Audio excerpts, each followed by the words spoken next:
L'argument que vous venez de dire là, ça ne correspond pas à ce qu'on a parlé. Et Comme la tenue de travail, pour moi, c'était que bon, voilà. quel Vous travail? êtes Il parlait convaincu, seulement. Quel travail? Quel travail? mais J'ai déjà affirmé que je ne crois pas à aucun mot, chose qui est écrite dans le Coran. Et si je me convertis, en quoi je vais me convertir? Dans une chose que je ne crois pas? mais ça, la croyance, ça vient un peu, un peu. Est-ce qu'on est né avec la Non, croyance? non, on peut pas entrer dans une nouvelle On n'est pas avec la après croyance, dire la monsieur. croyance. Alors C'est pas regarde, vrai. Eh regarde. bien, essaye de faire ça comme tu ne crois pas à la Bible. Tu ne crois pas à la Bible, rentre dans le christianisme, après tu vas croire. C'est quoi Fais la pareil. Bible, monsieur? La Bible, pour vous, c'est quoi la Bible quand vous appelez? C'est quoi? Est-ce que vous appelez la Bible? On parle de la Bible, c'est toutes les compositions des livres. Comment on dit ça? Comment on appelle Vous le n'arrivez livre même pas. Vous êtes en train de bégayer là. le livre de Moïse, de David, de tout ça Non, c'est là. pas ça la Bible. C'est pas ça la Ils font Bible. tout ensemble et ça fait la On Bible. appelle les Pentateuques les 5 livres là. Eh bien, c'est quoi? C'est ce que je viens de te dire. Exode, Deutéronome. Oui, c'est tout ça. C'est ça Tout qu'on ça, ce sont des appelle. livres. C'est ça qu'on appelle le Pentateuque. Oui. Avec Mais la Bible, ça n'a rien à voir. Le Nouveau Testament aussi. Non, voilà, le Nouveau Testament, c'est à part. C'est pas. La Bible, Mais c'est pas la Bible. de la Bible, c'est tout. Le Nouveau On parle de la Testament, Bible, c'est pas tout. la Bible. Où c'est écrit la Bible? Montrez-nous. Comment ça? Ben oui, montrez-nous le mot, le vocabulaire où on dit qu'on appelle ça la Bible. Eh bien, pour pouvoir avoir le nom de la Regardez, Bible. si vous demandez aux musulmans c'est quoi le Coran, où c'est écrit, il va vous ouvrir son livre, il va vous montrer où on appelle son livre le Coran. Est-ce que vous pouvez faire la même chose avec vos livres? Combien de Corans vous avez? Combien de livres il y a dans le Coran? Explique-moi. Il y a Dis-moi un seul combien livre, de livres vous monsieur. avez. Alors, Il y a un seul nous, livre. dans la Bible, il n'y a pas un seul livre. Il y a plusieurs livres. Oui, mais C'est pour ça ça qu'on n'existe dit pas la le mot Bible. la Bible là. Vous l'apprenez où? Qui vous a Non, donné le écoute, nom de la Bible? si on dit pas la Bible, écoute bien, frère. Excuse-moi, monsieur.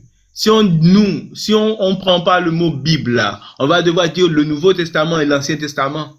Alors que dans le Nouveau Testament, il y a plusieurs livres. Où c'est écrit Nouveau Testament, où c'est écrit Ancien Testament? C'est écrit dans la Bible. Ouvre la Bible là, tu vas voir, c'est écrit Nouveau et Ancien Testament. Le Pentateuque, ça ne vous appartient pas, c'est pas pour les chrétiens. Le Pentateuque. Et voilà, ça c'est un truc catholique, moi je ne suis pas catholique, moi. Ah ben voilà, c'est pas votre livre ça. C'est quoi qui est catholique? C'est les catholiques qui parlent de ça là. Moi je ne suis pas catholique. Regarde.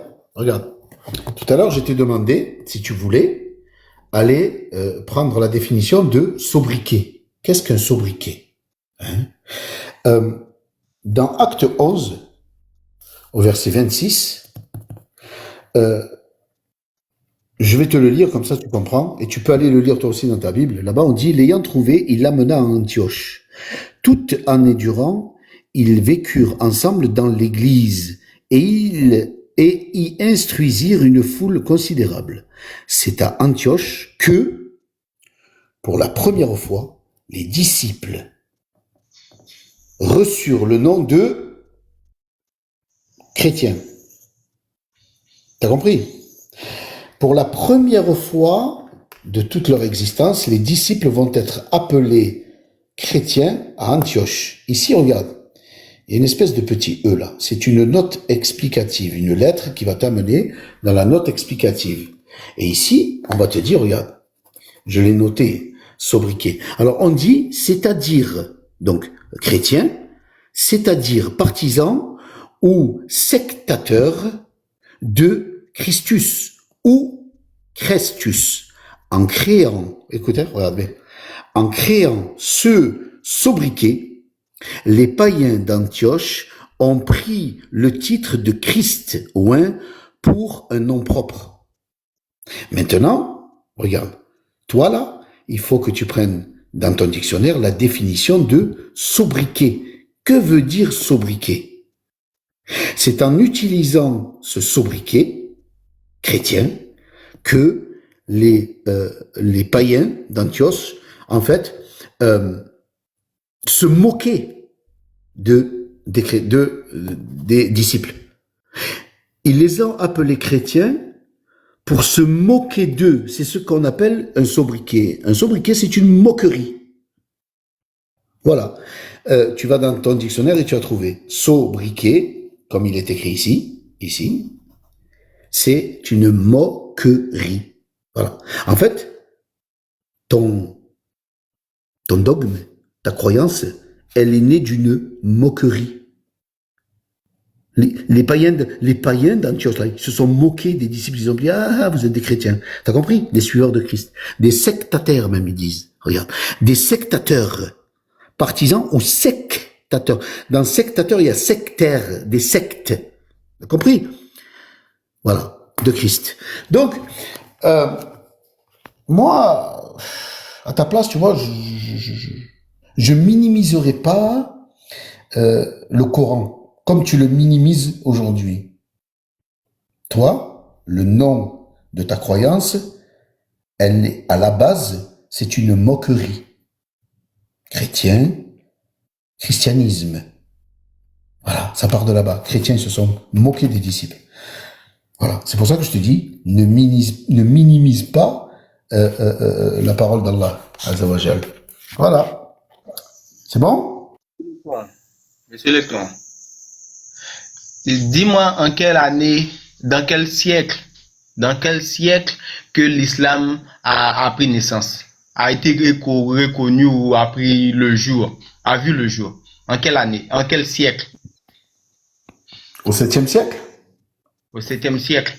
Oui. Est-ce que Mohammed a vécu jusqu'au 7e siècle? Hein? Mais c'est quoi le rapport là? Attends, t'as demandé c'est dans quel siècle? Attends, je veux dire là, Salut, la carte mère est grillée, salut, tu dis n'importe quoi.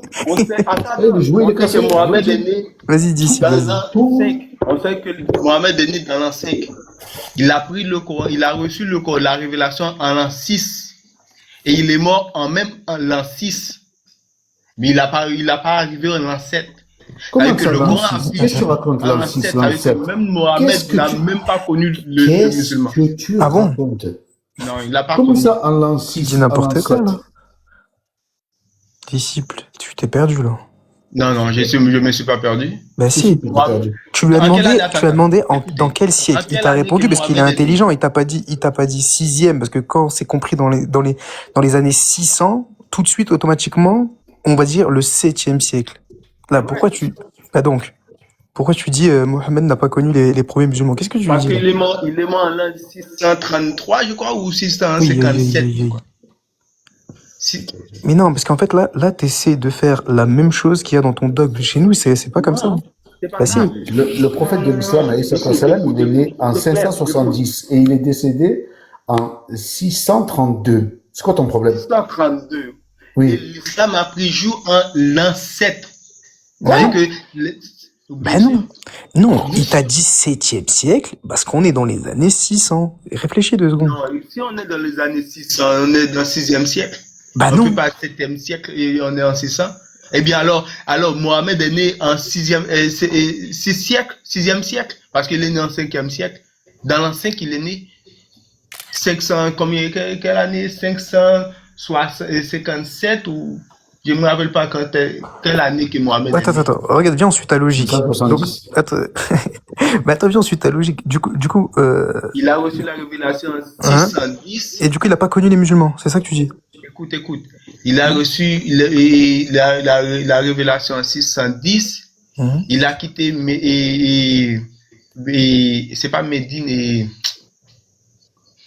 il a été persécuté, c'est un Médine, je crois. Il a été persécuté, il a dû sortir. Après, il est revenu. C'est pas à la Mecque? À la Mecque, oui, ok, merci. Voilà. À la Mecque, il était à la Mecque, et on l'a persécuté là-bas. Il est sorti. Après, il a fait la guerre, il a reconquéri là-bas, en l'an 622, oui.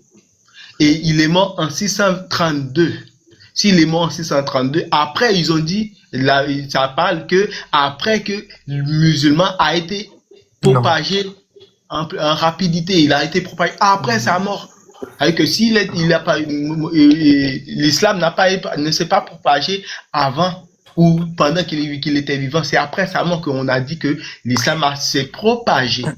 Il a pris le jour où il est né, l'islam est né après la mort en 632 jusqu'à l'an 7. C'est-à-dire que si l'islam a pris jour, il a été reconnu en l'an 7 de 632, 633 ou 654 ou 655, mais Mohamed n'a pas vécu en 655. C'est-à-dire que comment Mohamed a vu le jour, a vu l'islam grandir s'il n'était pas là. C'est-à-dire que Mohamed n'a jamais vu l'islam. Non, attends, parce que là, tu parles de deux choses différentes. Tu parles de voir l'islam grandir et voir les musulmans, les premiers musulmans. Non, c'est-à-dire que Mohamed n'est pas, comment je te dis, c'est pas vraiment le prophète de l'islam, parce qu'il n'est pas, c'est pas lui qui a créé l'islam, ça veut dire. Il n'a pas créé l'islam. Même pour vous, c'est pour cela qu'une chose comme ça, une chose compréhensible comme ça, je ne peux pas rentrer dans une religion comme ça. En 622, attends, on va t'éclairer là. Parce que... En 622, donc, regarde, à qui Allah Azza wa Jal a révélé le Coran. Vas-y. Monsieur, écoute. Je vais chercher les preuves, je vais vous montrer. Tranquille. Regarde, après, il n'y a pas de problème. Garde tes preuves là. D'abord, on va discuter. Dis-moi, à qui le Coran a été révélé? C'est bel et bien à Mohamed. Mohamed alayhi salatu wa salam. À un certain Mohamed, il dit Mohamed. D'accord. Est-ce que Allah Azza wa Jal, il a révélé le verset que je t'ai lu tout à l'heure là? Tu te rappelles le verset de la sourate 5? Regarde, écoute. Oh. Tu sais, je te demande, est-ce que le verset de la sourate 5 que je t'ai lu tout à l'heure là, tu t'en souviens ou pas? Tu te souviens que je t'ai lu? Ah, c'est le verset numéro 3 de la sourate 5 qui dit aujourd'hui, j'ai parachevé pour vous votre religion et accompli sur vous ma grâce. Et j'ai agréé pour vous l'islam comme religion. Ce verset-là, est-ce qu'il a été révélé au prophète de l'islam ou pas? Oui, bien sûr, il a été révélé au prophète de l'islam. Donc du coup, le prophète de l'islam, là, est-ce qu'il est au courant que l'islam, c'est la seule et unique religion agréée d'Allah?